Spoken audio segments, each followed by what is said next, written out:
El veneno es el procedimiento más insidioso para matar, ya que implica una gran premeditación y su uso con fines criminales siempre ha ido por delante de la investigación y de la ciencia. Los nombres de los envenenadores famosos son muchos a lo largo de los años. Entre ellos destaca Madame Lafarge, cuyo caso marcó en 1842 un hito judicial en la toxicología al darla a conocer como una ciencia.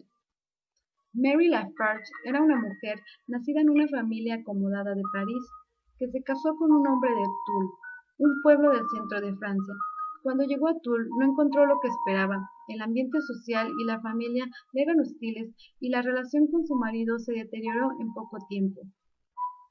Todo comenzó a principios de 1840, después de un año de matrimonio, cuando Charles Lafarge comenzó a sentirse indispuesto, luego de volver de un viaje de París, donde consumió unos pasteles elaborados por su mujer. Al regresar a su casa, en la antigua abadía de Glandier, cerca de Beisac, su situación no hizo más que agravarse. Con vómitos cada vez más violentos y fuertes dolores de estómago, Madame Lafarge hizo llamar al médico, quien lo diagnosticó con cólera y le aconsejó cuidarlo muy bien, pero en vez de mejorar, Charles murió el 14 de enero del mismo año, quedando dicha enfermedad como causa de su muerte. Justo después de su fallecimiento, se hizo una sorprendente acusación. Mientras Mary ayudaba a cuidar a Charles, una amiga de la familia la vio actuar de forma sospechosa, al verla añadir una especie de polvos a una de las bebidas que preparó a su marido. Ella guardó parte de los restos de esta bebida y así dio comienzo a la investigación criminal. Llevaron los restos a los doctores, quienes los analizaron con una técnica muy rudimentaria en aquella época para detectar un veneno en concreto, el arsénico. Mezclaron estos restos con ácido clorhídrico y ácido sulfúrico y calentaron dicha mezcla. Si se desprendía olor a ajo, esto quería decir que en los restos había arsénico. Y así fue, el olor a ajo fue suficiente para detener a Madame Lafarge, siendo acusada del asesinato de su esposo, además de las declaraciones de Clementine Servat, la sirvienta de Madame Lafarge, quien informó sobre varias compras de arsénico, supuestamente destinado a servir de veneno para ratas. También se le preguntó por los pasteles que la acusada había elaborado para su marido semanas antes de su muerte. Sin embargo, los fiscales se encontraron con un problema. Tenían muchas pruebas circunstanciales, pero ninguna prueba sólida. El fiscal necesitaba hallar un método fiable para demostrar que sí había veneno en el cuerpo de Charles Lafarge, a pesar de que todo apuntaba a que Mary era la culpable. Para ello utilizaron el test de Marsh, test que permitía detectar el arsénico. Esta prueba causó un gran revuelo en la comunidad científica y el tribunal no dejaba de preguntarse si con este método se podría demostrar que Mary Lafarge había asesinado a su marido.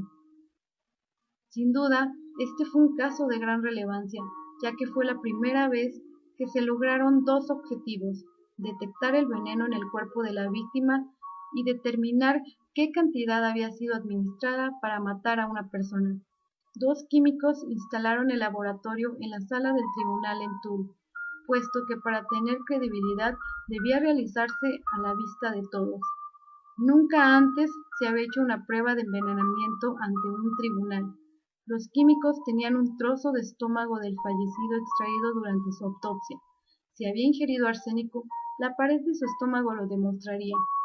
Tras hacer el experimento con diferentes ácidos, llegaron a la conclusión de que no había restos de arsénico. Inmediatamente el fiscal consideró que los químicos habían cometido un error al hacer la prueba. El fiscal hizo la siguiente pregunta a los químicos: ¿se ha analizado el ponche de huevo o los restos de comida que Marie Lafarge daba a su marido? Estos contestaron que sí, y dijeron que habían encontrado arsénico suficiente para matar a 10 personas, de modo que los alimentos que ingería sí contenían arsénico, pero al parecer no había restos de él en su cuerpo. Tanto el fiscal como el juez consideraron que para solucionar definitivamente el caso, se llamaría al mayor experto en aquel momento para que volviera a realizar dicho test, el doctor Matthew Orfila. Lo primero que hizo fue revisar todo lo que habían hecho con anterioridad y llegó a la conclusión de que el test se había practicado de manera errónea, afirmando en declaración jurada ante el tribunal que todo lo que se había hecho hasta ese momento era inútil. El juez ordenó la exhumación del cadáver de Charles Lafarge. Había pasado ya casi 9 meses desde su muerte, de modo que el cuerpo estaba muy deteriorado. Llevaron al tribunal algunas muestras que tomaron de los órganos, para que el público observara los procedimientos a seguir en la propia sala del juicio. Dentro de la sala, el olor a cadáver era insoportable, pero nadie quería perderse ni un solo detalle. Orfila trabajó de modo metódico, tomó todos los elementos del caso, analizó cada uno de ellos con sumo cuidado, no dando nada por sentado, puesto que su trabajo consistía en obtener resultados científicos.